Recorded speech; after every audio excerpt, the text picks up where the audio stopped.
시청자 여러분 안녕하십니까? 4월 17일 월요일 KBC 뉴스와이드 시작합니다. 요즘 여야가 당내 분란으로 시끄럽습니다. 더불어민주당은 돈봉투 의혹에, 그리고 여당인 국민의힘은 정광훈 목사 리스크에 흔들리고 있는데요. 오늘은 정준호 공감포럼 상임대표, 그리고 박철 변호사와 함께 자세한 이야기 나눠보겠습니다. 안녕하십니까? 안녕하십니까? 안녕하십니까? 네, 먼저 더불어민주당 이야기부터 해보겠습니다. 지난 2021년이죠. 민주당 전당대회에서 돈봉투가 오갔다는 의혹이 일파만파 퍼지고 있습니다. 우리 정준호 대표 보시기엔 그 의혹이 사실하고 어느 정도 가까운가요? 어떻습니까?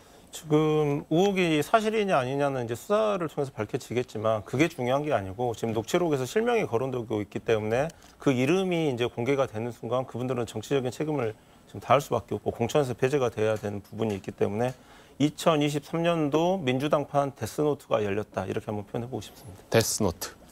우리 박철 변호사 보시기에는 어떻습니까, 이 부분? 뭐 출처는 정확하지 않습니다만 그 녹취록이 한 3만여 건이 된다라고 하지 않습니까? 그럼 민주당에 관여된 분들이 굉장히 많은 것 같고 이런 것들이 혹여라도 뭐 금품이 살포될 것까지는 몰랐다 하더라도 뭐 정상적이지 않은 방법으로 금품이 전달됐다라는 정황이 발견이 된다면 사실상 민주당의 큰 파장일 것으로 보입니다. 국민의힘이 민주당을 더불어 돈봉투당이라고 했습니다. 그러니까 민주당은 그랬죠. 국면 전환용 수사다라고 했는데 그래놓고 5일 만이죠. 오늘 더불어민주당의 이재명 대표가 사과를 했습니다. 어떤 내용이었는지 한번 먼저 들어보겠습니다.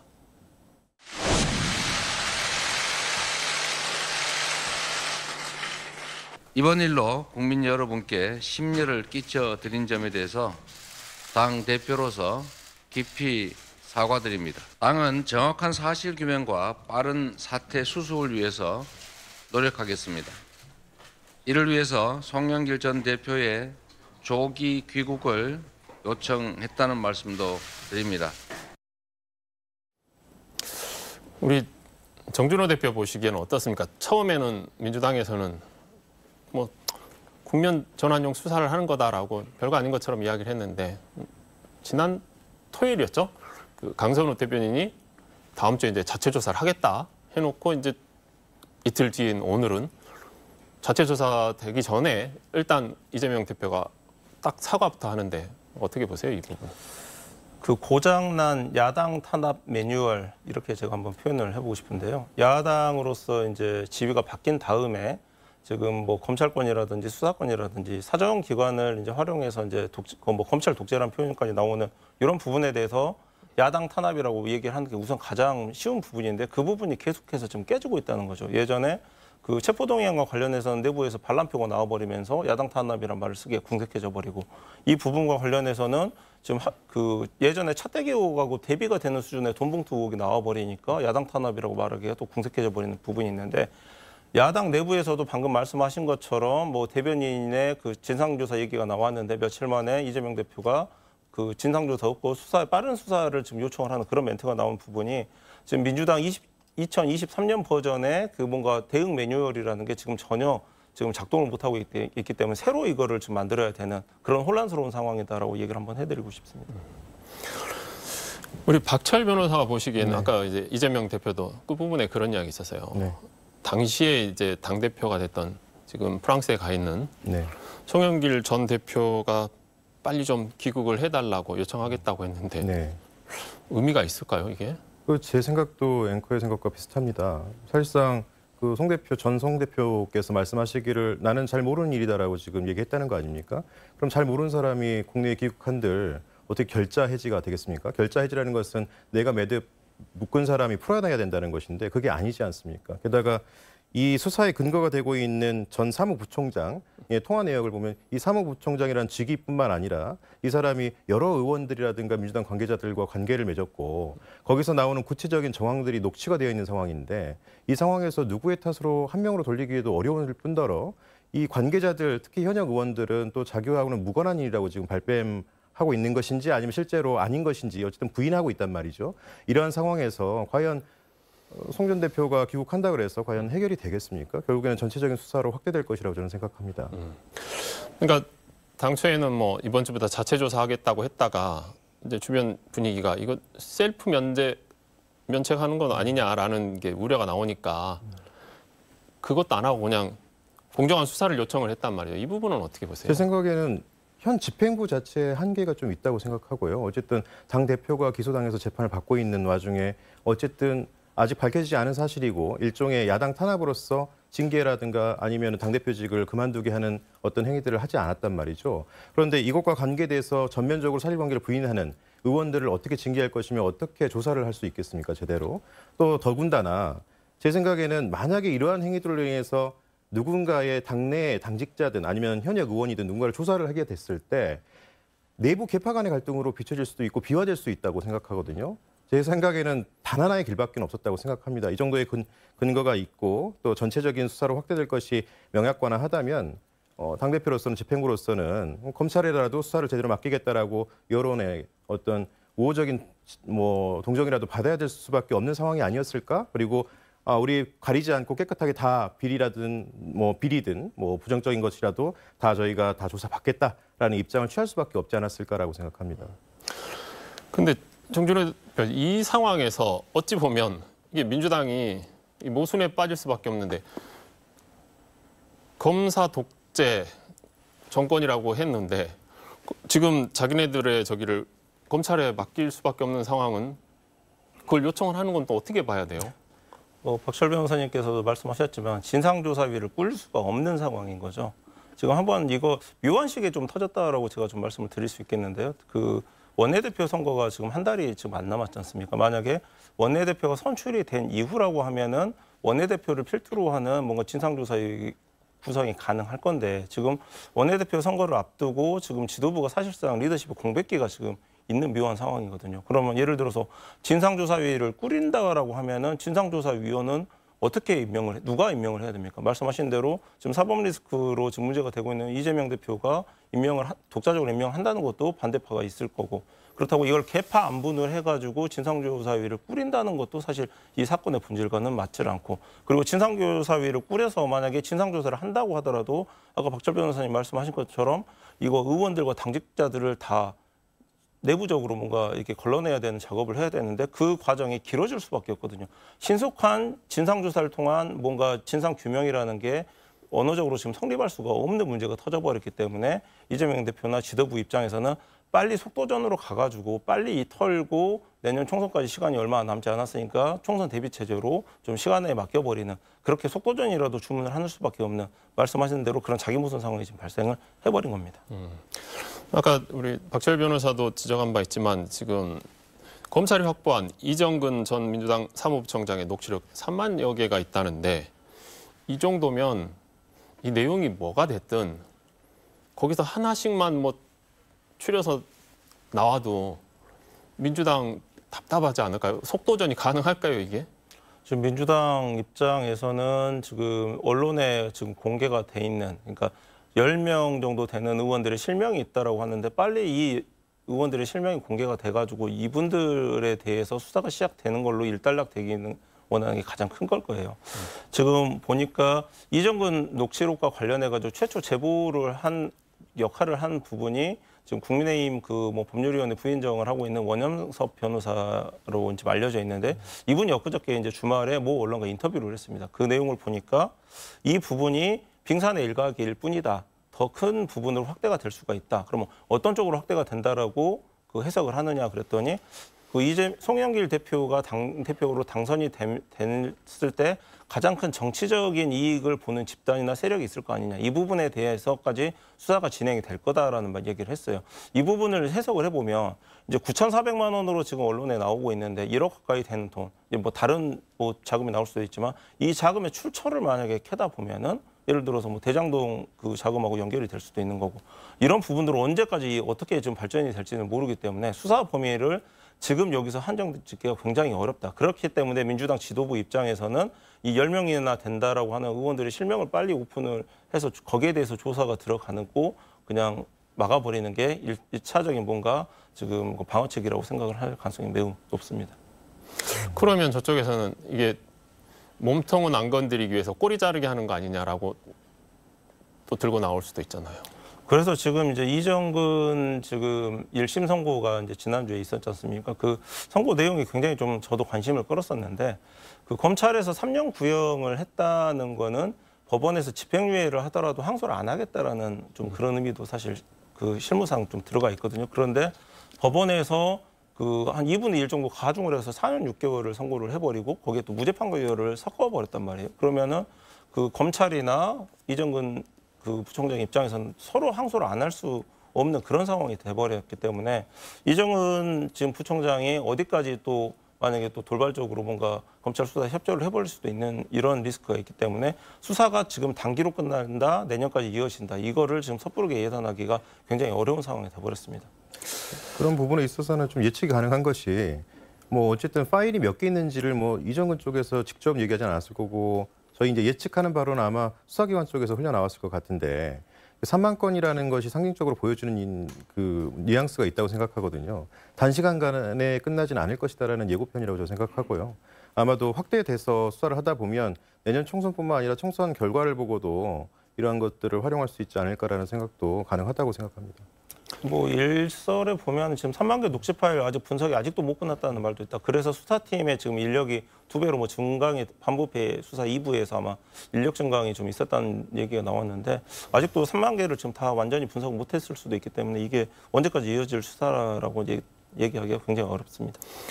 아무래도 이러다 보니까 지금 이름 나온 분들이 윤관석, 이성만 두 의원 같은 경우는 이게 선택된 녹취록을 통한 여론 재판이다라고 이제 본인들 굉장히 펄쩍 뛰고 계시는데 네.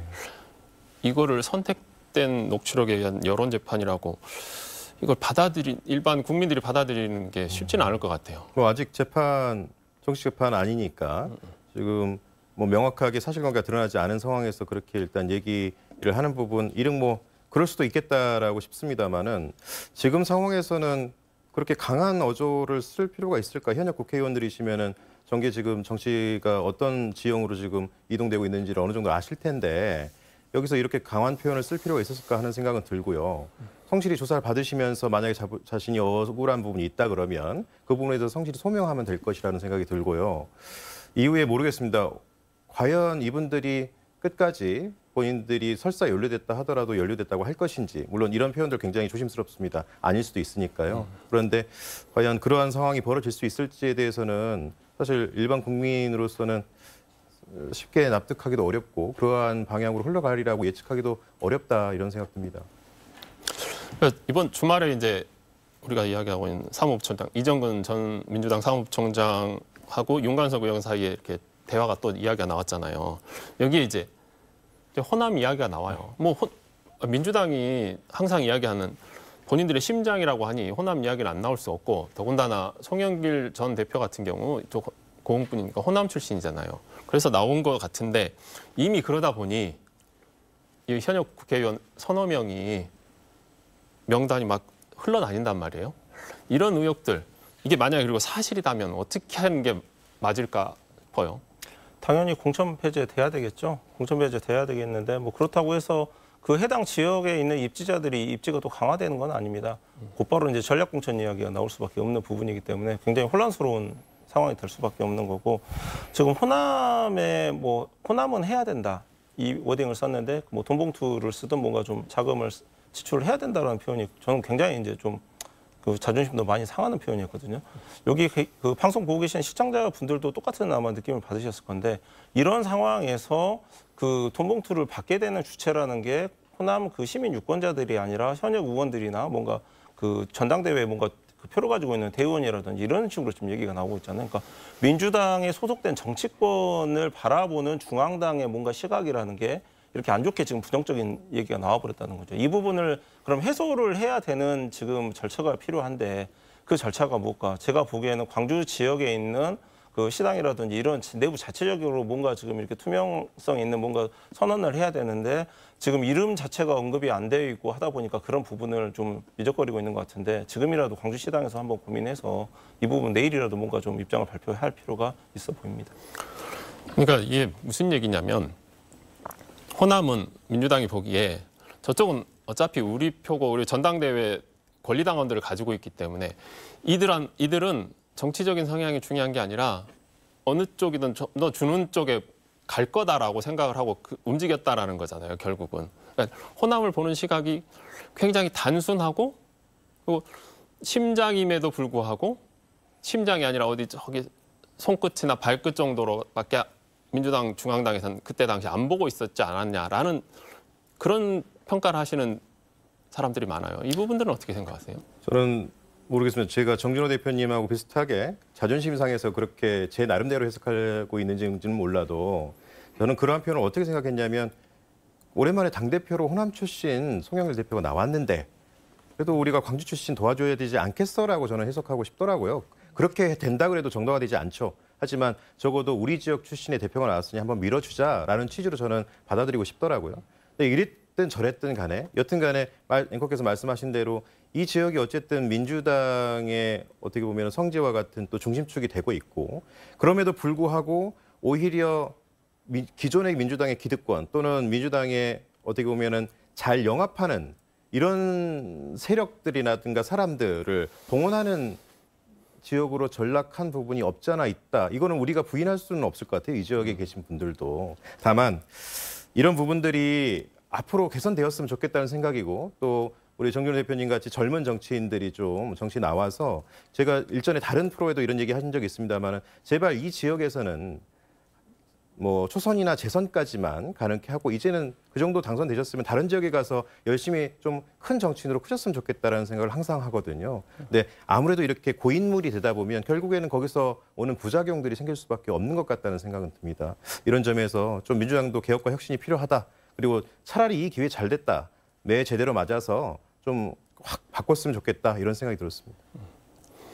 사실 이제 일부 어떤 분들은 그런 이야기를 하던데 민주당이 이렇게 자꾸 맞아서 찌그러지기만 하니까 피는 일을 반복하고 있다. 아예 깨져버리면 새로 만들 텐데 라는 지적도 하셨는데 이게 그때가 아닐까라는 생각도 하지만 단정적으로 이야기하기가 참 그렇습니다. 이어서 이제 국민의힘 이야기 한번 해보겠습니다. 뭐 민주당이 지금 저희가 혼란스러운 이야기는 했지만 국민의힘도 거기에 마찬가지인 것 같습니다. 국민의힘은 정광훈 문제로 연일 시끄러운데요. 오늘은 드디어 이 정광훈 목사가 긴급 기자회견을 열었습니다. 어떤 말이 나왔는지 한번 듣고 오겠습니다.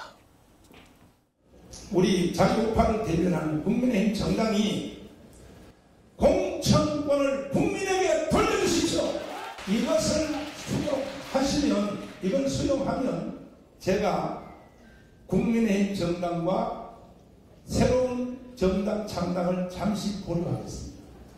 만약에 저의 제안을 받아들이지 않으면 이제 나는 여러분들 때문에 대한민국을 북한에 내줄 수 없기 때문에 반드시 강원을 중심하여 자유우파, 기독교, 불교, 천주교를 연대하여 반드시 새로운 정당을 만들어서 당신들의 버릇을 고쳐드리겠습니다. 진짜 연일 진짜 센 발언인데 오늘은 드디어 창당을 보류하겠다. 대신 내 말을 들으면 창당을 보류하겠다고. 창당을 하겠다는 건 내 말 안 들으면 창당을 해서 당신들 버릇을 고쳐주겠다라는 건데 어떻게 보세요? 이런 말 있죠. 뭐 호랑이가 없으면 여우가 이제 왕노릇한다는 말도 있는데 태극기 부대가 이제 없어지니까 정광훈 목사 정도 되시는 분도 이제 그 창당을 하겠다 말겠다 보수 진영에 대해서 뭐 어떻게 하겠다 이런 말씀까지 이제 나오는 상황이 돼버렸는데요. 그 보수 진영이 사실 대권 주자가 없어서 검찰총장 출신 윤석열을 불러들여서 대선을 치러서 정권 교체를 이룬 그런 지금 후유증이 그 단면이 하나가 이렇게 있을 수 있습니다. 그 보수 진영에서 정통적인 보수 세력들이 보기에 그 국민의 힘이 가지고 있는 정권을 가지고 있지만 그 뿌리가 이제 튼튼하지 않다라고 보기 때문에 진영을 바꾸고 창당을 해가지고 뭔가 보수 세력을 분할시킬 수 있다. 이런 얘기를 쉽게 얘기를 하는 이런 리더십과 관련된 허약함에 관한 어떤 뭔가 한 단면이 이렇게 나타난다. 말씀을 한번 드리고 싶습니다.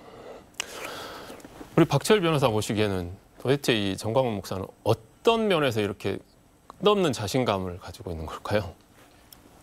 종교의 힘이겠죠.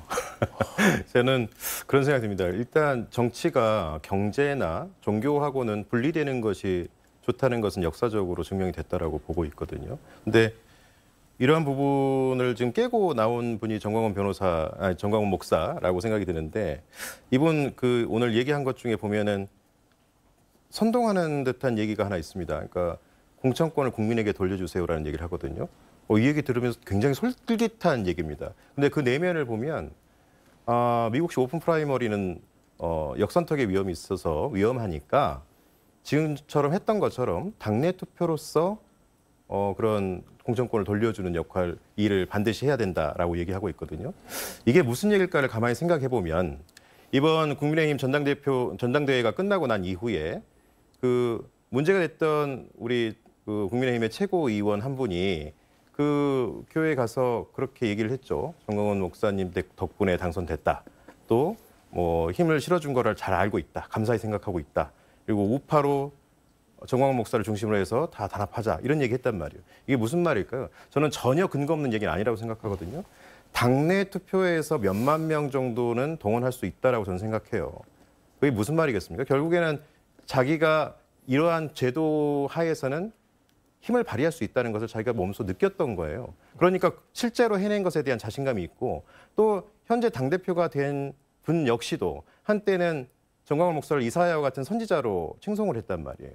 그러면 지금 사실상 핵심적인 일들을 하고 있는 국민의힘의 지도부는 정광훈 목사에게 도움을 받았다는 얘기가 되거든요. 그러니 그렇게 자신감 있는 말을 하죠. 사실상 본인이 생각한 대로 됐다라고 생각하지 않았을까? 거기에서 나오는 자신감이 아닐까? 이런 생각 듭니다. 그래서 함부로 못 건드린다?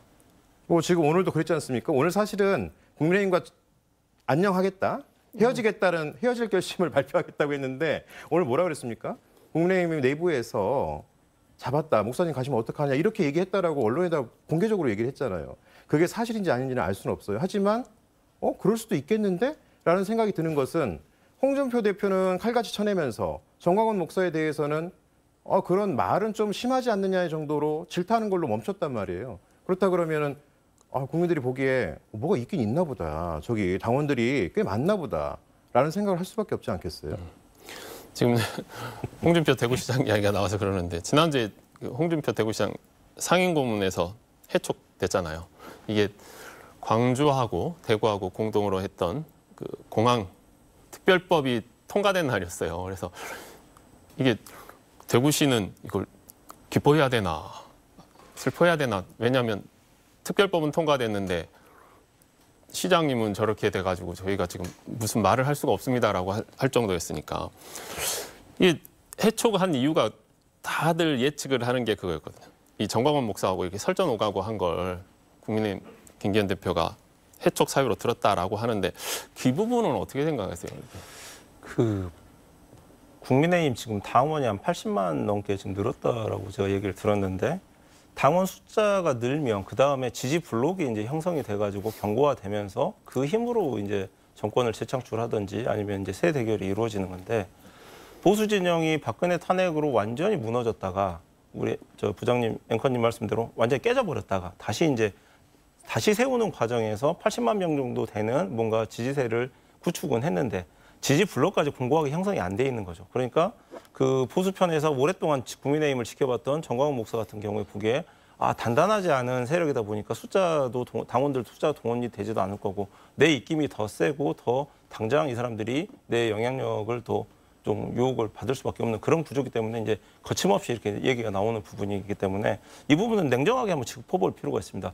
홍준표 지금 대구시장도 그 늘어난 당원들을 젊은 사람들 MZ세대와 관련된 지지 블록을 본인이 형성하는 작업을 하면서 만약에 이런 과정이 벌어졌다면은 그 세력 간에 뭔가 이제 설전이 이루어질 수 있을 건데 그러지 않고 일방적으로 지금 해촉 당해버리고 어떻게 못 해버리는 그런 상황이 됐다는 거죠. 그래서 보수 진영의 지지 블록이 지금 어떻게 형성이 되고 가고 있는지 정광훈 목사가 여기에 대해서는 분명히 긍정적인 영향을 지금 안 미치고 있는 건데 이 부분도 한번 국민의힘 내년 총선과 관련해서도 어떤 세대결이 이루어지는지 그 관전 포인트 중에 하나가 될 거로 봅니다.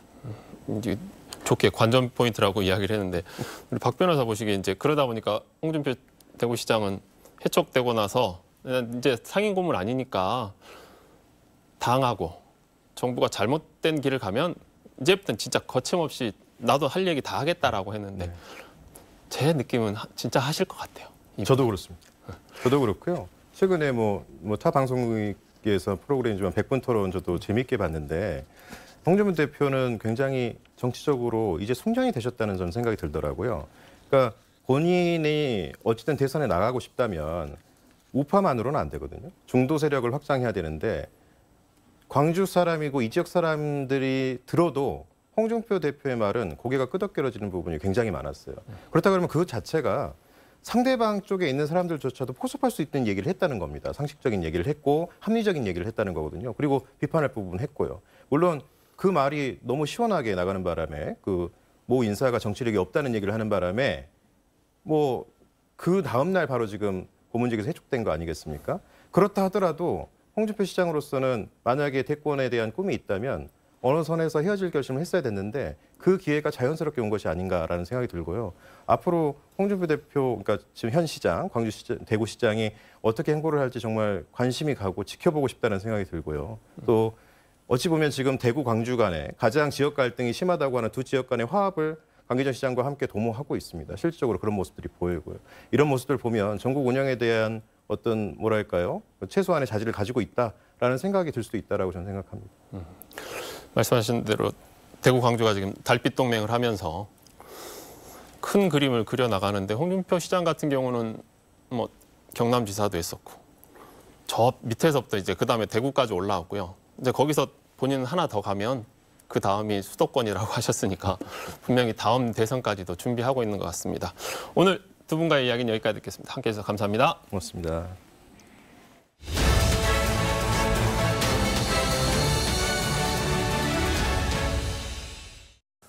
서울광역방송센터입니다. 더불어민주당을 덮친 전당대회 돈봉투 파문에 대해 이재명 대표가 오늘 돈봉투 의혹으로 국민께 심려를 끼쳐드린 점 깊이 사과한다며 정치적 고려가 배제된 신속하고 공정한 수사를 요청한다고 밝혔습니다.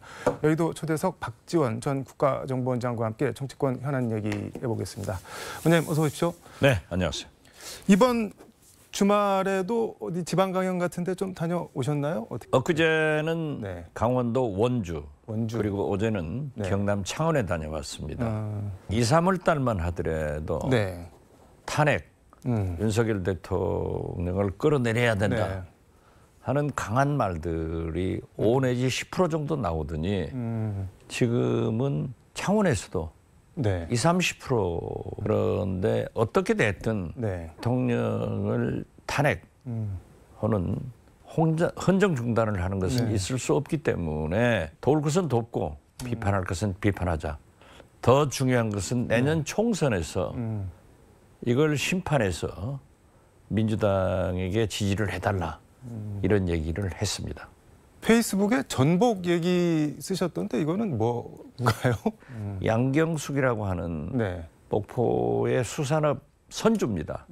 이 회장님이 신안에 가서 네. 양파를 한 보따리 샀는데 5,000원이다. 그리고 해남에 네. 전복협회 회장이 전화가 와서 양식장에서 57,000원 작년에 했는데 지금은 27,000원인데 키로예요? 예, 키로당 네. 팔리지 않는다 하는 거예요. 그래서 제가 네. 양파가 이렇고 전복이 이렇다. 아니 싼데 왜 안 팔리나요? 이렇게 그러니까 가격이 떨어졌는데. 이자 등이 오르고 물가가 올라가지고 아.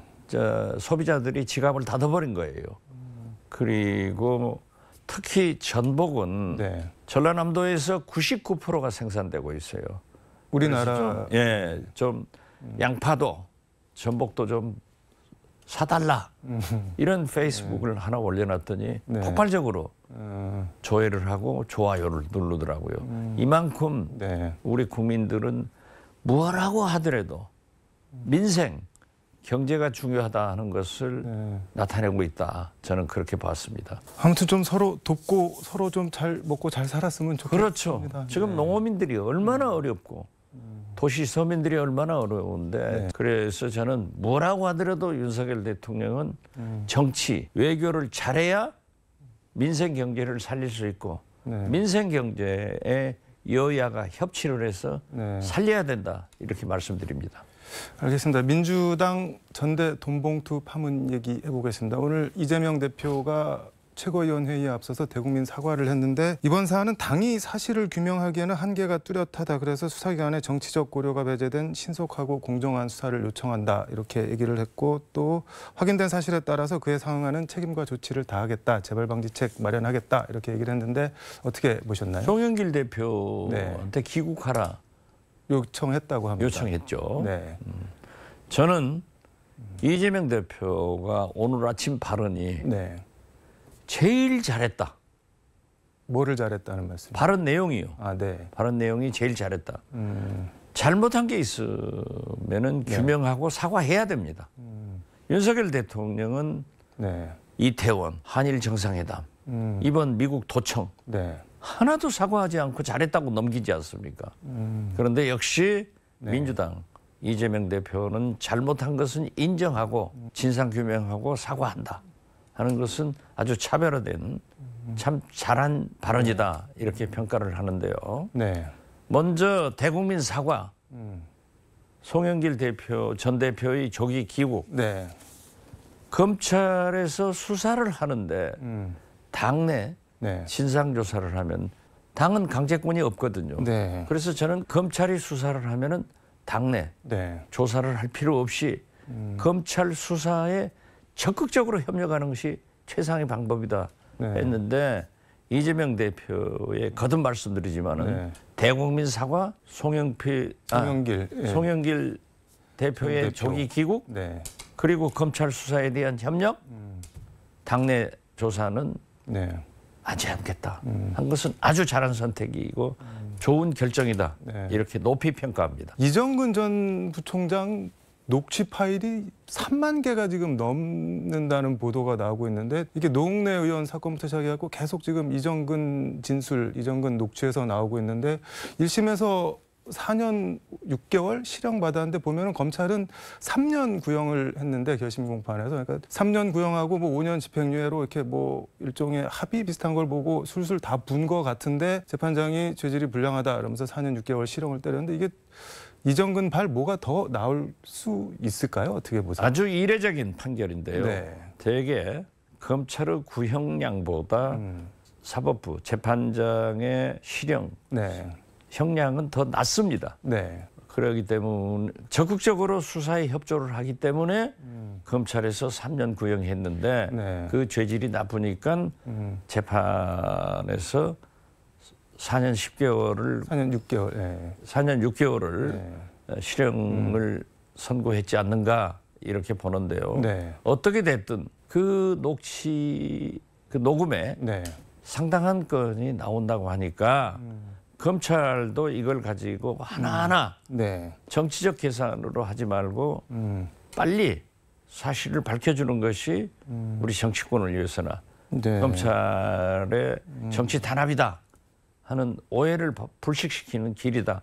저는 그렇게 생각합니다. 이게 지금 당시 보면은 친 이재명 송영길 후보가 친 문재인 친 이낙연 홍영표 의원을 당시 0.59%포인트 차로 가까스로 이겼는데 그리고 나서 이제 이재명 후보가 대선 후보로 당선됐고 그래서 뭐 이렇게 무리를 하고 뭐 돈분호까지 돌리고 그런 거를 이 대선 후보 경선이랑 대표 선출이랑 연결지어서 보는 시각도 좀 있는 것 같은데 그러한 얘기가 네.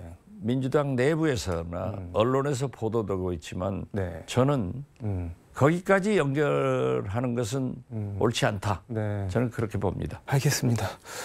도청 논란 얘기 좀 해보겠습니다. 지금 용산 대통령실이 뭐 처음에는 미국과 협의해 보겠다고 하더니 그 다음 날 바로 터무니없는 거짓이다 그러더니 뭐 도청 사실이 나오니까는 뭐 악의는 없었다 그러더니 물어볼 거는 또 미국의 해명을 요구하겠다 이렇게 말이 계속 바뀌고 있는데 이거를 어떻게 봐야 될까요? 윤석열 대통령은 네. 외교가 진짜 빵점입니다.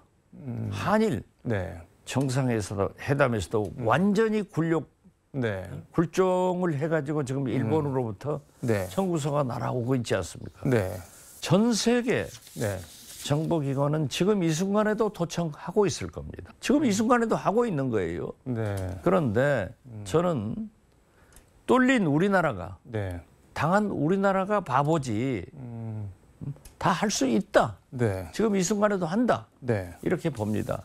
그러면은 그 사실이 엄연한데도 우리 대통령실에서 네. 특히 김태효 음. NSC 1차장은 그런 망언을 했는데 네.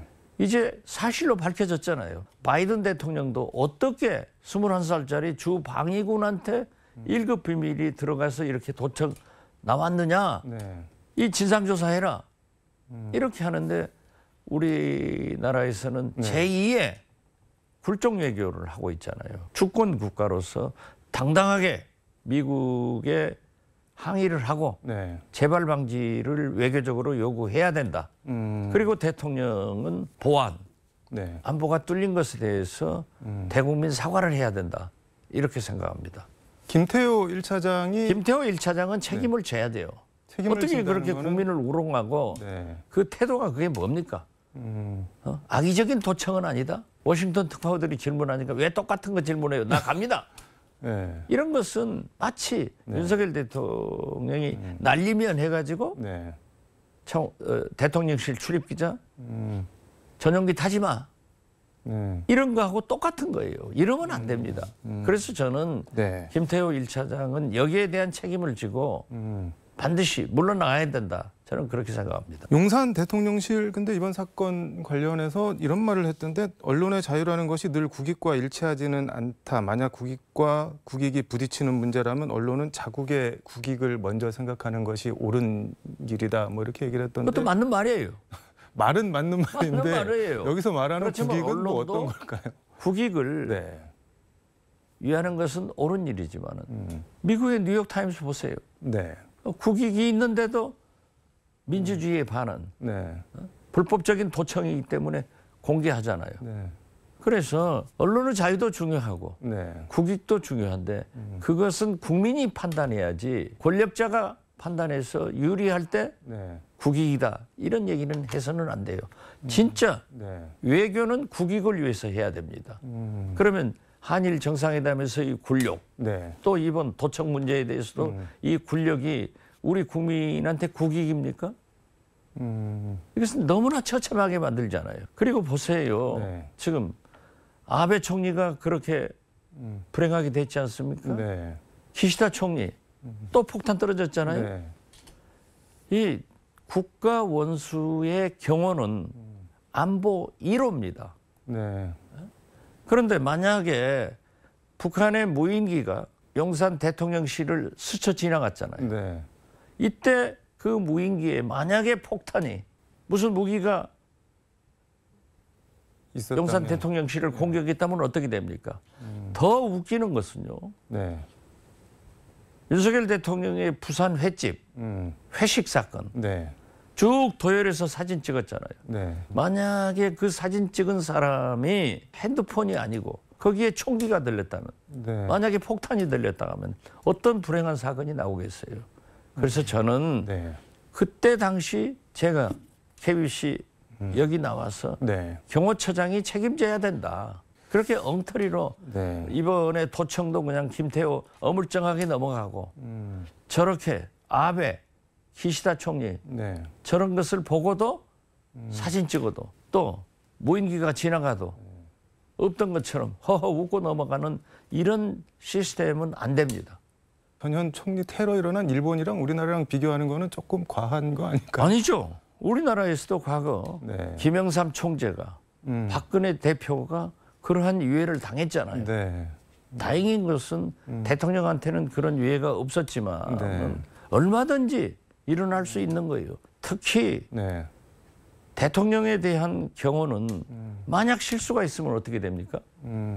그래서 그러한 것은 네. 일벌백계로 기강을 세워나가는 것이 안보 1호인 대통령의 경우의 사명이다. 저는 그렇게 봅니다. 알겠습니다. 여론조사 얘기 잠깐 해보겠습니다. 오늘 리얼미터 여론조사 결과가 나왔는데 윤석열 대통령 긍정이 33.6%, 부정이 63.4%, 그리고 지난주 나온 한국갤럽은 윤석열 대통령 긍정평가가 27%로 30%대 밑으로 주저앉았는데 이거 뭐 어떻게 평가하고? 저는 네. 우리 국민이 윤석열 대통령을 네. 정부를 그렇게 쳐다보고 있는 겁니다.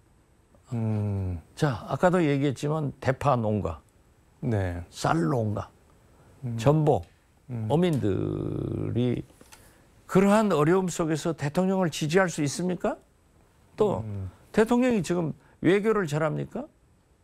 이게 문제가 있기 때문에 그러는 거예요. 네. 그리고 무엇보다도 중요한 것은 집권 1년이 됐는데 네. 당신이 협치를 하겠다고 얘기를 해놓고 야당 대표를, 야당 인사를 지난 1년간에 한 사람이라도 만났습니까? 전직 대통령 네. 한 분이라도 만났습니까? 이러기 때문에 국민이 평가를 의전비서관도 네. 김건희 여사의 대학원 동기, 대학원이요 특수과정이라 6개월 같이 다닌 사람이에요. 이런 정실 인사를 하고 김건희 여사가 네. 모든 것을 좌지우지한다고 하면은 지지도가 올라가겠냐고요. 그렇지만은 제가 아까도 얘기했지만은 네. 전국 제가 강연을 다니면서 보면은 네. 1, 2월 달, 3월 달까지도 탄핵 윤석열 대통령을 끌어내려야 된다는 게 10% 미만이었는데 지금은 20, 30%가 올라가고 있어요.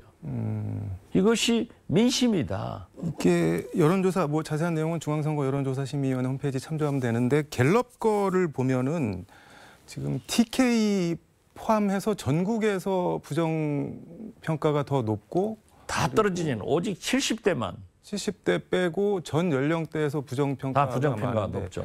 그런데 왜 민주당 지지율은 국민의힘이랑 여론조사 범위 내에서 이렇게 엎치락뒤치락하고 떨어지는 걸 못 받아먹고 있는 걸까요? 지금 공통적으로 생각하는 게 네, 무당층이 증가되고 있는 거예요. 네, 그 무당층을 지지도를 끌어들일 수 있도록 윤석열 대통령도 정치, 외교, 민생, 경제를 잘해야 되고 민주당도 그러한 것을 잘 보아서 발목만 잡는 네, 반대만 하는 그런 민주당이 아니라 싸울 때 싸우고 네, 협력할 때 협력하고 그리고 민생 문제에 대해서 철저한 또 대북 정책 등 모든 문제에 대해서 정책을 내고 네. 정책과 대결하는 그런 모습을 보일 때 네. 중도층이 민주당을 향하거나 혹은 국민의힘을 향하거나 또 윤석열 대통령의 지지도가 올라가거나 내려가거나 하는 척도가 될 겁니다. 앞서서 잠깐 말씀은 해주셨는데 대통령실 의전비서관에 김승희 선임 행정관이 임명이 됐는데 뭐 약간 내부에서 그 전임 김일범 의전비서관이랑 알력설도 있었고 김승희 신임 비서관 같은 경우는 외교관 출신도 아니고 홍보 전문가인데 그 김건희 여사랑 고려대 미디어 전문대학원 뭐 거기 뭐 동기라 그러고 그래서 누구 라인으로 들어간 거 아니냐 뭐 이런 얘기가 나오던데 그거 어떻게 보셨나요? 저도 사실상 네. 김대중 대통령을 수석으로 장관을 할 때도 저는 네. 청와대 일을 제일 많이 했습니다. 그리고 비서실장으로 네. 5년간 제일 가까운 곳에서 모셔봤지만은 네. 의전비서관은 네. 굉장히 중요한 자리입니다. 그렇기 때문에 네. 외교부에서 전문적인 의전 네. 비서관을 데려와서 청와대에서 쓰는데 물론 네. 문재인 대통령도 탁현민 네. 같은 분은 이제 행사 네. 전문가지만은 의전비서관을 했어요. 네. 탁현민 비서관은 3, 4년간 오랫동안 네. 청와대에서 의전비서관실 행정관을 하면서 행사 담당 비서관을 하면서 대통령을 모셔본 그러한 의전에 대한 노하우가 충분히 축적됐어요. 그렇지만 이분은 네. 지금 현재 6개월짜리 특수대학원 동기라고 해서 네. 김건희 여사의 측근이라고 해서 네. 김일범 의전비서관과의 알력 이런 게 굉장히 많이 노출돼 있었잖아요. 네. 이분을 갖다가 의전비서관으로 하는 것은 네. 결국 대통령 네. 김건희 윤석열 영부남 이런 식의 의전이 이루어질 것 아니냐. 그렇기 때문에 지금 현재 청와대 네. 사진 올라가 있는 것만 하더라도 네. 김건희 여사의 사진이 훨씬 많지 않냐. 근데 4월 달 같은 경우는 공식 일정이 김건희 여사가 대통령 훨씬 더 많죠. 많았다고 예. 그러더라고요. 예. 아니 그것이 나쁘다는 게 아니에요. 네. 그렇지만은 그것도 제2부속실이 있어서 네. 거기서 관리한다고 하면은 그렇지 않죠. 지금처럼 제1부속실 네. 대통령을 관리하는 사람들이 하기 때문에 대통령과 김건희 여사를 동급으로 취급해서 하고 있는 거예요. 의전 비서관실이 그래서 사실상 제2부속실 역할을 하는 거 아니냐 뭐 이런 아니, 얘기. 글쎄요. 그렇기 때문에 네. 김건희 여사의 측근이 네. 의전 비서관이 된다고 하면은 더 이러한 것이 심해질 것 아니냐. 그래서 윤석열 대통령의 인사는 망사다. 1년간 네. 인사 실패가 가장 큰 것 아니에요. 근데 그래서 김승희 저는- 신임 비서관 같은 경우도 어쨌든 의전 비서관실 선임 행정관으로 1년 동안 일을 했으면 검증을 나름 받았다고 볼 수도 있는 거 아닌가요? 아니 글쎄요. 저는 네. 그러한 것이 성공으로 나타나지 않았잖아요. 아, 오히려 박현민하고는 대통령은 경우가 김건희 다르다. 여사, 네. 윤석열 대통령은 영부남 이런 소리가 나오게끔 네. 했다고 하면은 이건 잘못이다 이거죠. 그런데 그러한 사람이 의전 비서관이 됐다고 하면은 윤석열 대통령보다는 네. 김건희 여사를 부각시키는 그러한 일들이 발생하지 않을까 저는 굉장히 염려합니다. 박현민하고는 경우가 다르다고 보시는 거네요. 다릅죠. 예. 알겠습니다. 오늘 말씀은 시간상 여기까지 듣도록 하겠습니다. 고맙습니다. 네, 감사합니다. 지금까지 서울광역방송센터에서 박지원 전 국정원장과 함께 전해드렸습니다.